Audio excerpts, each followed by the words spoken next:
प्रसन्नाङ्गरागं प्रभाकाञ्चनाङ्गं जगद्भीतिशौर्यं तुषाराद्रिधैर्यम्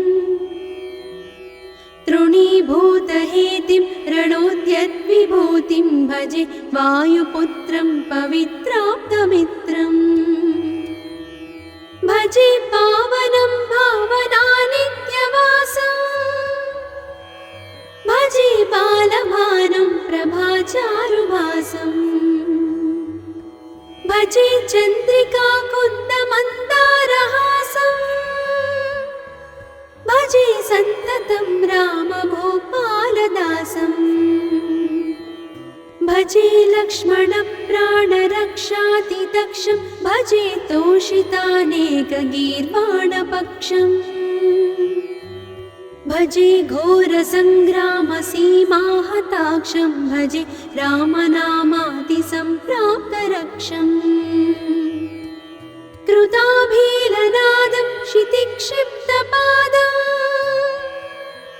घनक्रान्तभृङ्गं कटिस्थोरुजङ्घम् वियद्व्याप्तकेशं भुजाश्लेषितास्मं जयश्रीसमेतं भजे रामदूतम् चलद्वालघातं भ्रमच्चक्रवालं कठोराट्टहासं प्रभिन्नाब्जजाण्डम् महासिंहनादाद्विशीर्णत्रिलोकं भजे आञ्जनेयं प्रभुं वज्रकायम् रणे भीषणे मेघनादे सनादे सरोषे समारोपिते मित्रमुख्ये खगानां घनानां सुराणां च मार्गे नतं तं वहं तं हनुमन्तमीडे कनद्रत्नजम्भारिदम्भोळिधारं कनद्दन्तनिर्धूतकालोग्रदन्तम् पदाघातभीताब्धिभूताधिवासं रणक्षोणिदक्षं भजे पिङ्गळाक्षम् महाग्राहपीडा महोत्पातपीडा महारोगपीडा महातीव्रपीडा हरत्यासुते पादपद्मानुरक्तो नमस्ते कपिश्रेष्ठ रामप्रियो यः सुधा सिन्धुमुल्लङ्घ्य नाथोग्रदीप्तः सुधा चौषधीस्ता प्रगुप्तप्रभावः षडद्रोणशैलस्य सारेण सेतुं विना भूस्वयं कः समर्थः कपीन्द्रः निरातङ्कमाविश्य लङ्कां विसङ्गो भवानेव सीतातिशोकापहारी समुद्रान्तरङ्गादिरौद्रं विनिद्रम् विलङ्घ्योरुजङ्घस्तुता मर्त्यसङ्घः रमानाथ रामः क्षमानाथ रामः अशोकेन शोकं विहाय प्रहर्षम् वनान्तर्घनं जीवनं दानवानं विपाट्य प्रहर्षात् हनूमान् त्वमेव जराभारतो भूरिपीडां शरीरे निराधारणारूढगाढप्रतापे भवत्पादभक्तिं भवद्भक्तिरक्तिं कुरु श्रीहनुमत्प्रभो मे दयाळो महायोगिनो ब्रह्मरुद्रादयो वा न जानन्ति तत्त्वं निजं राघवस्य कथं ज्ञायते मातृसे नित्यमेव प्रसीद प्रभो वानरेन्द्रो नमस्ते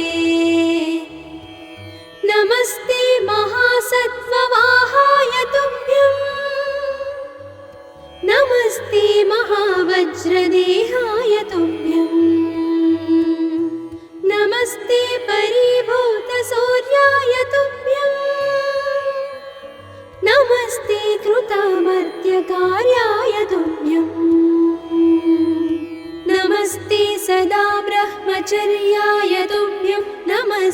सदा वायुपुत्राय तुभ्यम् नमस्ते सदा पिङ्गळाक्षाय तुभ्यं नमस्ते सदा रामभक्ताय तुभ्यम् हनुमद्भुजङ्गप्रयातं प्रभाते प्रदोषेऽपि वाचार्थरात्रेऽपि मर्त्यः पठन्नस्नतोऽपि प्रमुक्ताघजालः सदा सर्वदा रामभक्तिं प्रयाति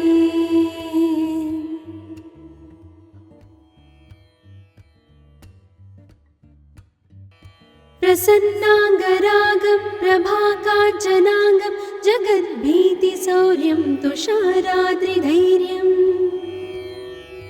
तृणीभूतहेतिं रणोद्यद्विभूतिं भजे वायुपुत्रं पवित्राप्तमित्रम्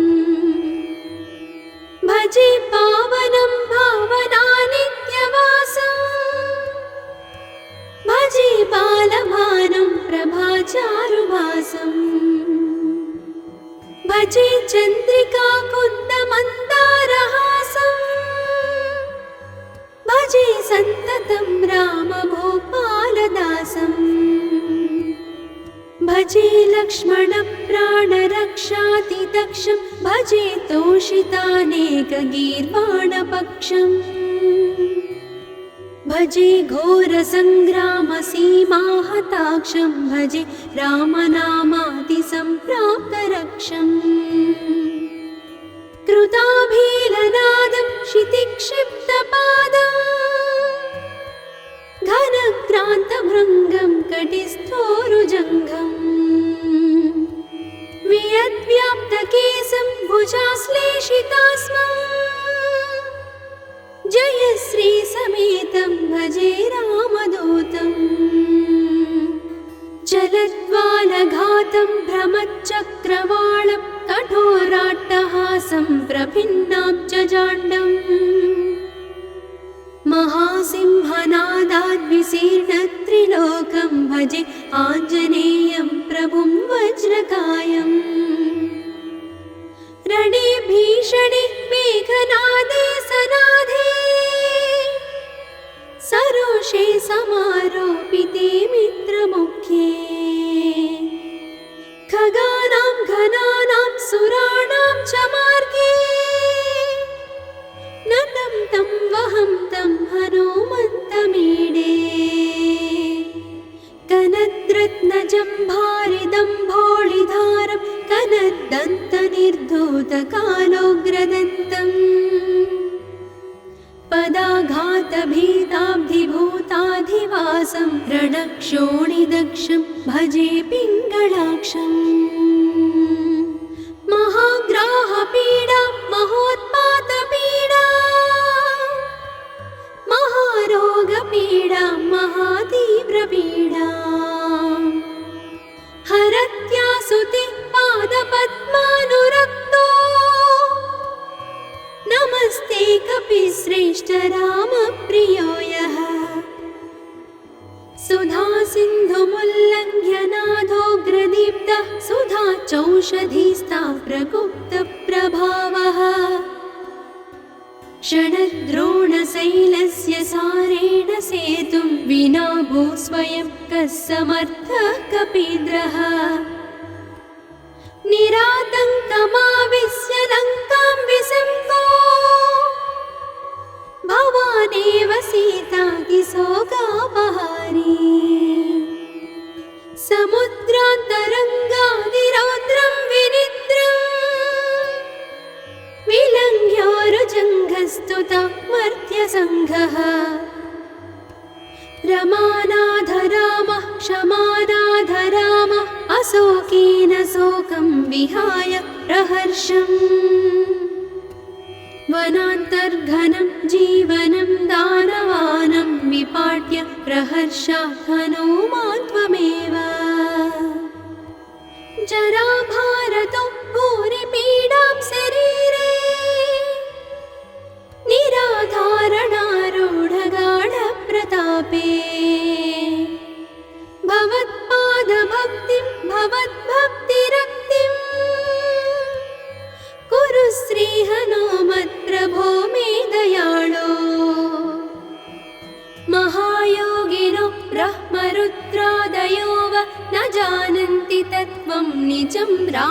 राघवस्य कथं ज्ञायते मातृसे नित्यमेव प्रसीद प्रभो वानरेन्द्रो नमस्ते नमस्ते महासत्त्ववाहाय तुभ्यं नमस्ते महावज्रदेहाय तुभ्यं नमस्ते परिभूतसूर्याय तुभ्यं नमस्ते कृतामर्त्यकार्याय तुभ्यं नमस्ते सदा ब्रह्मचर्याय तुभ्यं नमस्ते सदा वायुपुत्राय तुभ्यं नमस्ते सदा पिङ्गळाक्षाय तुभ्यं नमस्ते सदा रामभक्ताय तुभ्यं हनुमद्भुजङ्गप्रयातं प्रभाते प्रदोषेऽपि वाचार्थरात्रेऽपि मध्यः पठन्नस्नतोऽपि प्रमुक्ताघजालः सदा सर्वदा रामभक्तिं प्रयाति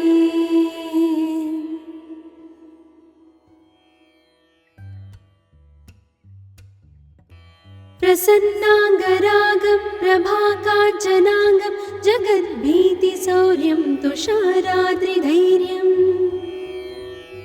तृणीभूतहेतिं रणोद्यद्विभूतिं भजे वायुपुत्रं पवित्राप्तमित्रम् भजे पावनं भावनानित्यवासं भजे बालभानुं प्रभाचारुभासं भजे चन्द्रिकाकुन्दमन्दारहासं भजे सन्ततं रामभूपालदासं भजे लक्ष्मणप्राणरक्षातिदक्षं भजे तोषितानेकगीर्वाणपक्षम् भजे घोरसङ्ग्रामसीमाहताक्षं भजे रामनामातिसम्प्राप्तरक्षम् कृताभीलनादं क्षितिक्षिप्तपादं घनक्रान्तभृङ्गं कटिस्थोरुजङ्घम् वियद्व्याप्तकेशं भुजाश्लेषितास्मम् जय श्री समेतं भजे रामदूतं चलद्वालघातं भ्रमच्चक्रवालं कठोराट्टहासं प्रभिन्नाब्जजाण्डम् महासिंहनादाद्विशीर्णत्रिलोकं भजे आञ्जनेयं प्रभुं वज्रकायम् रणे भीषणे मेघनादे सनादे सरोषे समारोपिते मित्रमुख्ये खगानां घनानां सुराणां च मार्गे नतं तं वहं तं हनुमन्तमीडे कनद्रत्नजम्भारिदम्भोळिधारं कनद्दन्तनिर्धूतकालोग्रदन्तम् पदाघातभीताब्धिभूताधिवासं रणक्षोणिदक्षं भजे पिङ्गळाक्षम्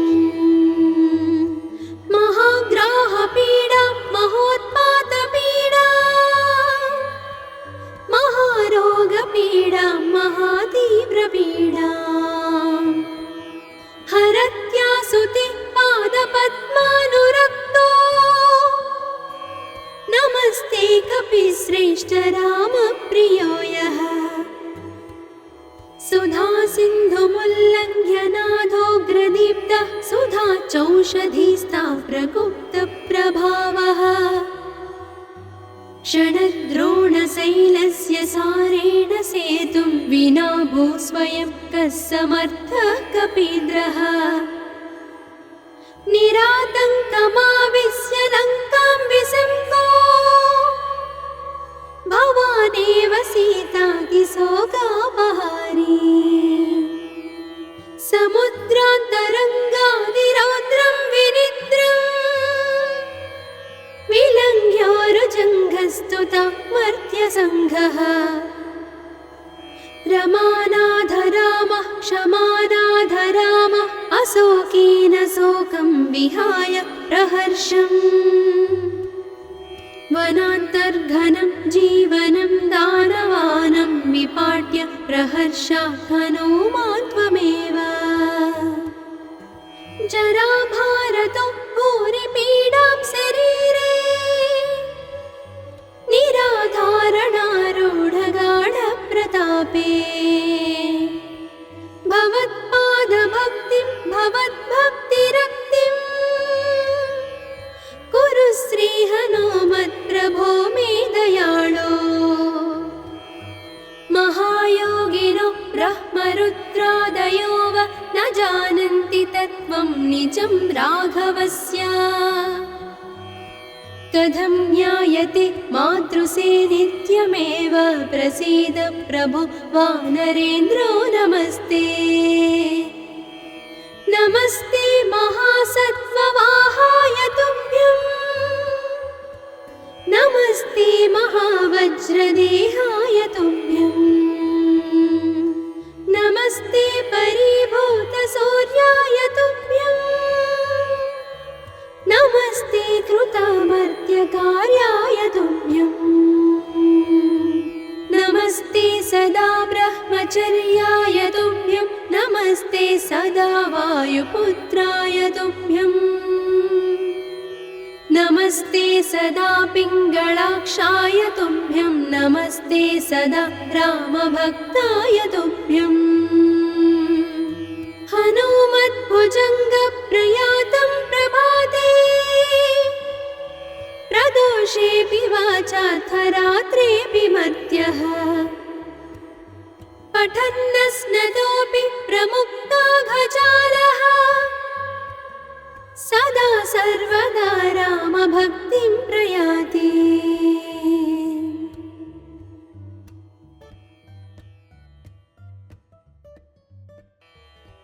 प्रसन्नाङ्गरागं प्रभाकाञ्चनाङ्गं जगद्भीतिशौर्यं तुषाराद्रिधैर्यं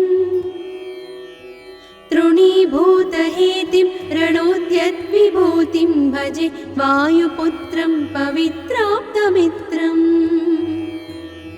भजे पावनं भावनानित्यवासं भजे बालभानुं प्रभाचारुभासं भजे चन्द्रिकाकुन्दमन्दारहासं भजे सन्ततं रामभूपालदासं भजे लक्ष्मणप्राणरक्षातिदक्षं भजे तोषितानेकगीर्वाणपक्षम् भजे घोरसङ्ग्रामसीमाहताक्षं भजे रामनामातिसम्प्राप्तरक्षम् कृताभीलनादं क्षितिक्षिप्तपादं घनक्रान्तभृङ्गं कटिस्थोरुजङ्घम्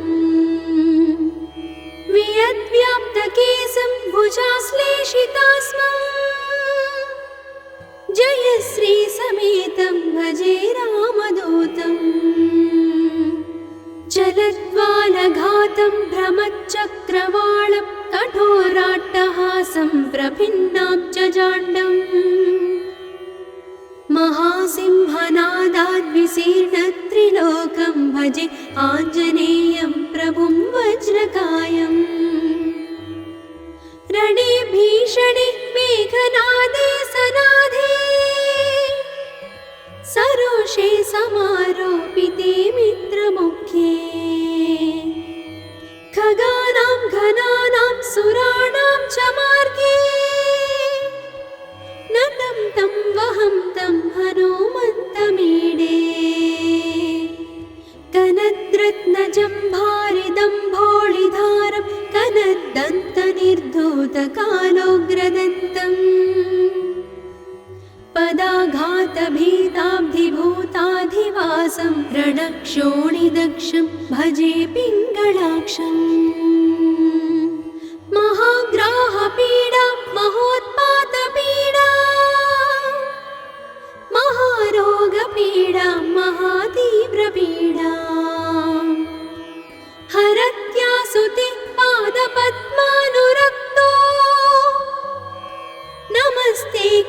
श्रेष्ठ रामप्रियो यः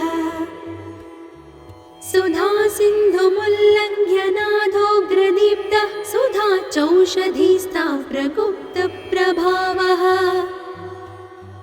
षडद्रोणशैलस्य सारेण सेतुं विना भू स्वयं कः समर्थः कपीन्द्रः निरातङ्कमाविश्य लङ्कां विसङ्गो भवानेव सीतातिशोकापहारी समुद्रान्तरङ्गादिरौद्रं विनिद्रम् विलङ्घ्योरुजङ्घस्तुता मर्त्यसङ्घः रमानाथ रामः क्षमानाथ रामः अशोकेन शोकं विहाय प्रहर्षम् वनान्तर्घनं जीवनं दानवानं विपाट्य प्रहर्षात् हनूमान् त्वमेव जराभारतो भूरिपीडां शरीरे निराधारणारूढगाढप्रतापे भवत्पादभक्तिं भवद्भक्तिरक्तिं कुरु श्रीहनुमत्प्रभो मे दयाळो महायोगिनो ब्रह्मरुद्रादयो वा न जानन्ति तत्त्वं निजं राघवस्य कथं ज्ञायते मातृसे नित्यमेव प्रसीद प्रभो वानरेन्द्रो नमस्ते नमस्ते महासत्त्ववाहाय तुभ्यं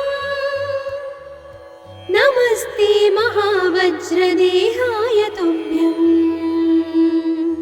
नमस्ते परिभूतसूर्याय तुभ्यं नमस्ते कृतामर्त्यकार्याय तुभ्यं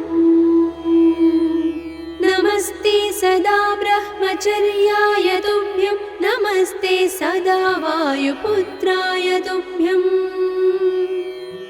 नमस्ते सदा पिङ्गळाक्षाय तुभ्यं नमस्ते सदा रामभक्ताय तुभ्यं हनुमद्भुजङ्गप्रयातं प्रभाते प्रदोषेऽपि वाचार्थरात्रेऽपि मर्त्यः पठन्नस्नतोऽपि प्रमुक्ताघजालः सदा सर्वदा रामभक्तिं प्रयाति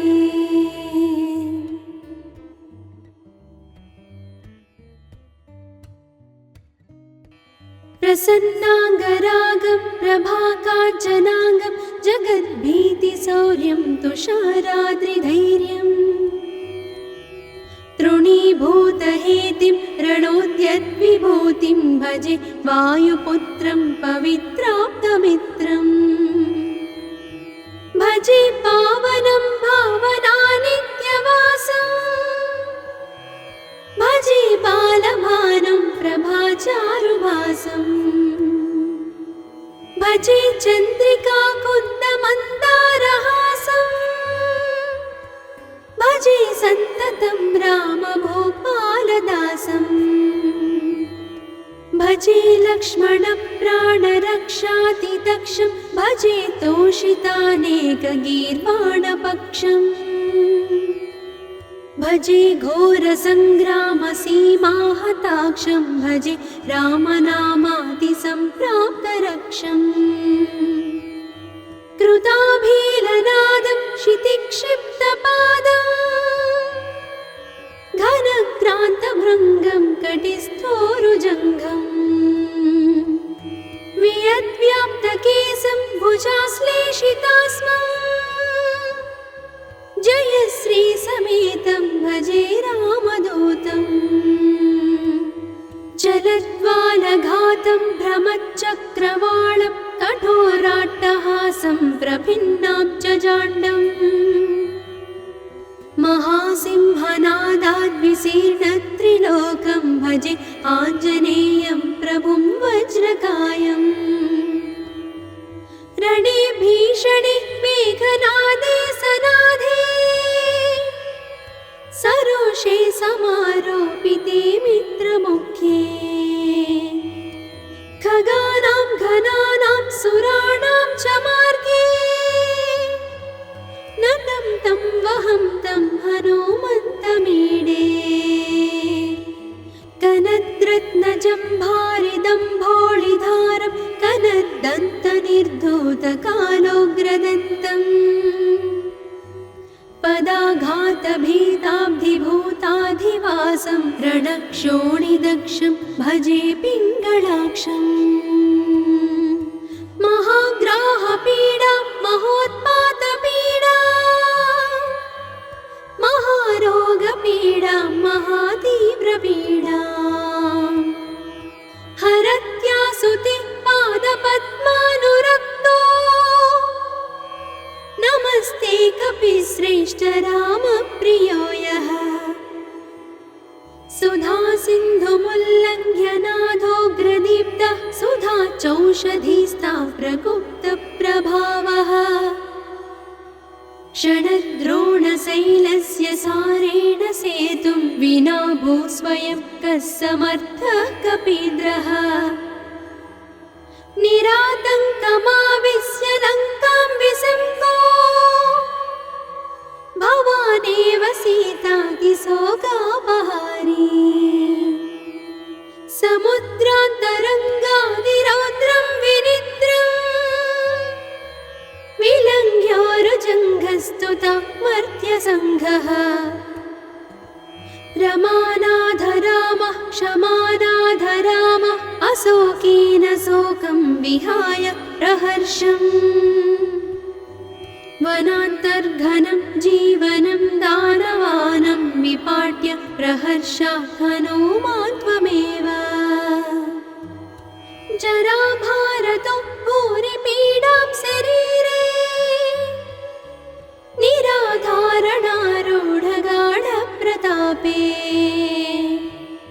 भवत्पादभक्तिं भवद्भक्तिरक्तिं कुरु श्रीहनुमत्प्रभो मे दयाळो महायोगिनो ब्रह्मरुद्रादयो वा न जानन्ति तत्त्वं निजं राघवस्य कथं ज्ञायते मातृसे नित्यमेव प्रसीद प्रभो वानरेन्द्रो नमस्ते नमस्ते महासत्त्ववाहाय तुभ्यं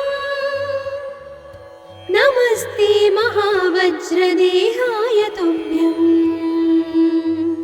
नमस्ते परिभूतसूर्याय तुभ्यं नमस्ते कृतामर्त्यकार्याय तुभ्यं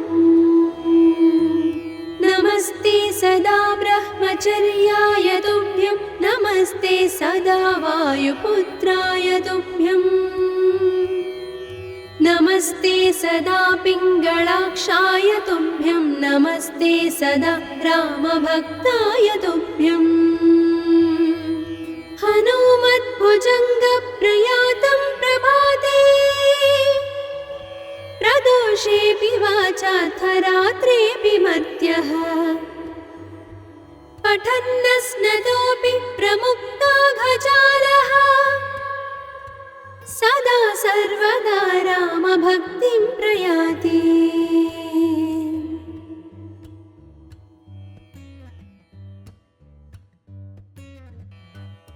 प्रसन्नाङ्गरागं प्रभाकाञ्चनाङ्गं जगद्भीतिशौर्यं तुषाराद्रिधैर्यम्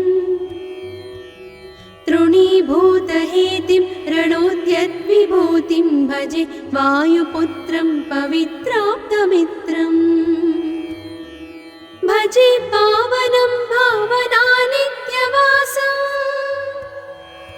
भजे बालभानुं प्रभाचारुभासं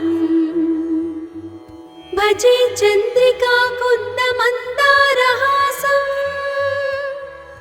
भजे सन्ततं रामभूपालदासं भजे लक्ष्मणप्राणरक्षातिदक्षं भजे तोषितानेकगीर्वाणपक्षम् भजे घोरसङ्ग्रामसीमाहताक्षं भजे रामनामातिसम्प्राप्तरक्षम् कृताभीलनादं क्षितिक्षिप्तपादम् घनक्रान्तभृङ्गं कटिस्थोरुजङ्घम् वियद्व्याप्तकेशं भुजाश्लेषितास्मम्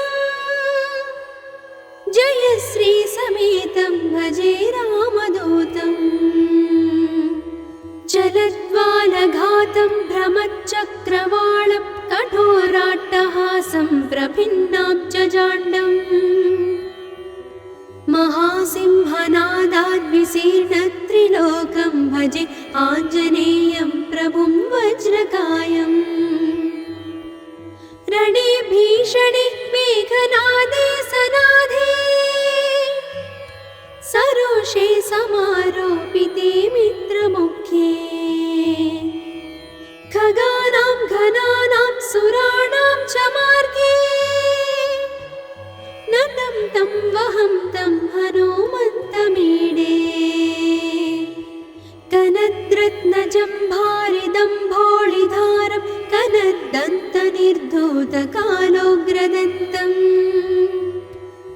पदाघातभीताब्धिभूताधिवासं रणक्षोणिदक्षं भजे पिङ्गळाक्षम्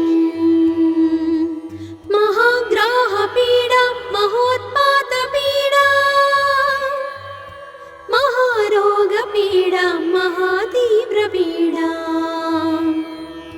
हरत्यासुते पादपद्मानुरक्तो नमस्ते कपिश्रेष्ठ रामप्रियो यः सुधा सिन्धुमुल्लङ्घ्य नाथोग्रदीप्तः सुधा चौषधीस्ता प्रगुप्तप्रभावः षडद्रोणशैलस्य सारेण सेतुं विना भूस्वयं कः समर्थः कपीन्द्रः निरातङ्कमाविश्य लङ्कां विसङ्गो भवानेव सीतातिशोकापहारी समुद्रान्तरङ्गादिरौद्रं विनिद्रम् विलङ्घ्योरुजङ्घस्तुता मर्त्यसङ्घः रमानाथ रामः क्षमानाथ रामः अशोकेन शोकं विहाय प्रहर्षम् वनान्तर्घनं जीवनं दानवानं विपाट्य प्रहर्षात् हनूमान् त्वमेव जराभारतो भूरिपीडां शरीरे निराधारणारूढगाढप्रतापे भवत्पादभक्तिं भवद्भक्तिरक्तिं कुरु श्रीहनुमत्प्रभो मे दयाळो महायोगिनो ब्रह्मरुद्रादयो वा न जानन्ति तत्त्वं निजं राघवस्य कथं ज्ञायते मातृसे नित्यमेव प्रसीद प्रभो वानरेन्द्रो नमस्ते नमस्ते महासत्त्ववाहाय तुभ्यं नमस्ते महावज्रदेहाय तुभ्यं नमस्ते परिभूतसूर्याय तुभ्यं नमस्ते कृतामर्त्यकार्याय तुभ्यं नमस्ते सदा ब्रह्मचर्याय तुभ्यं नमस्ते सदा वायुपुत्राय तुभ्यं नमस्ते सदा पिङ्गळाक्षाय तुभ्यं नमस्ते सदा रामभक्ताय तुभ्यं हनुमद्भुजङ्गप्रयातं प्रभाते प्रदोषेऽपि वाचार्थरात्रेऽपि मर्त्यः पठन्नस्नतोऽपि प्रमुक्ताघजालः सदा सर्वदा रामभक्तिं प्रयाति।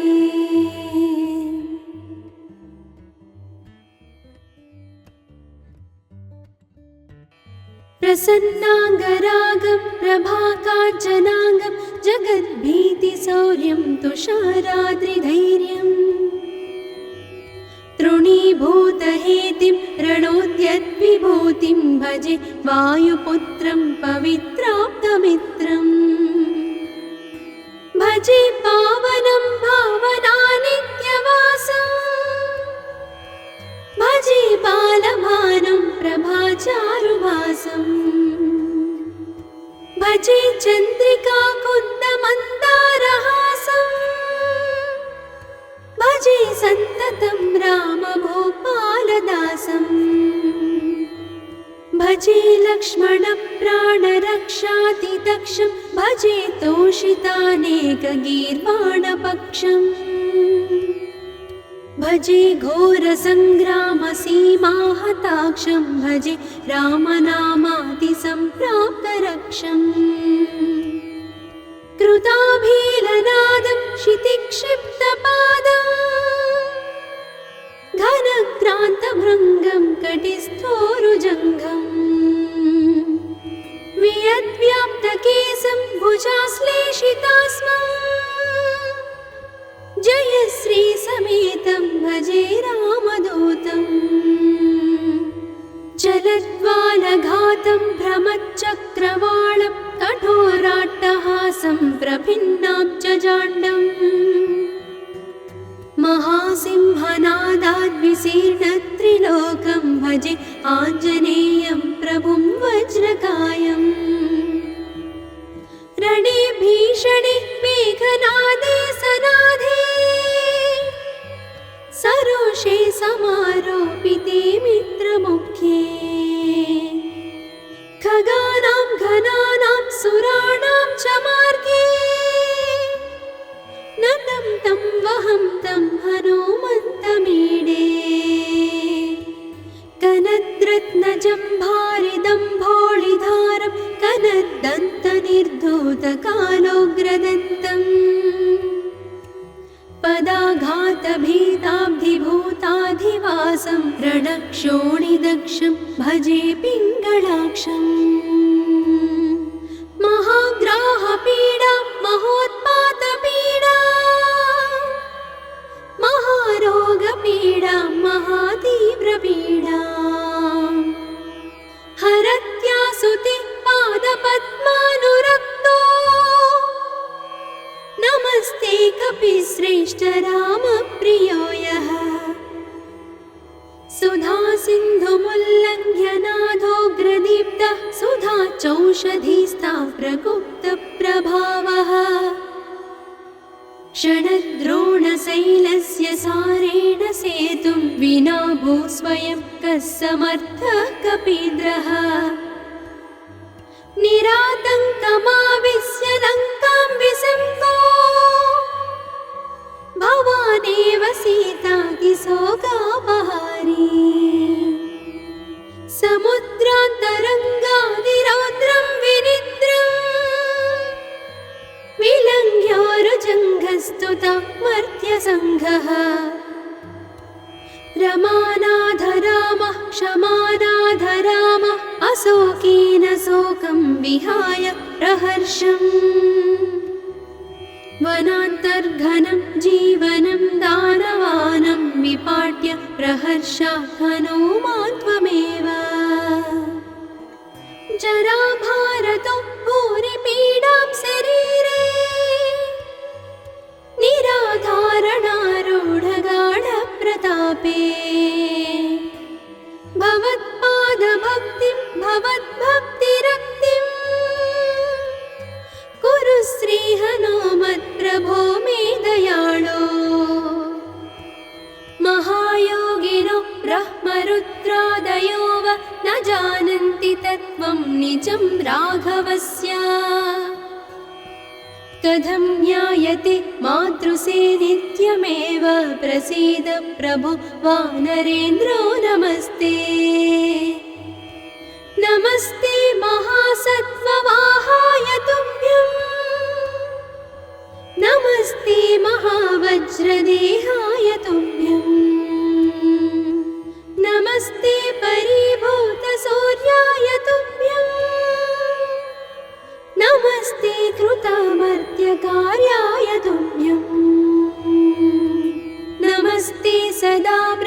परिचर्याय तुभ्यं नमस्ते सदा वायुपुत्राय तुभ्यं नमस्ते सदा पिङ्गलाक्षाय तुभ्यं नमस्ते सदा रामभक्ताय तुभ्यं हनुमद्भुजङ्गप्रयातं प्रभाते प्रदोषेऽपि वाचार्थरात्रेऽपि मर्त्यः पठन्नस्नतोऽपि प्रमुक्ताघजालः सदा सर्वदा रामभक्तिं प्रयाति।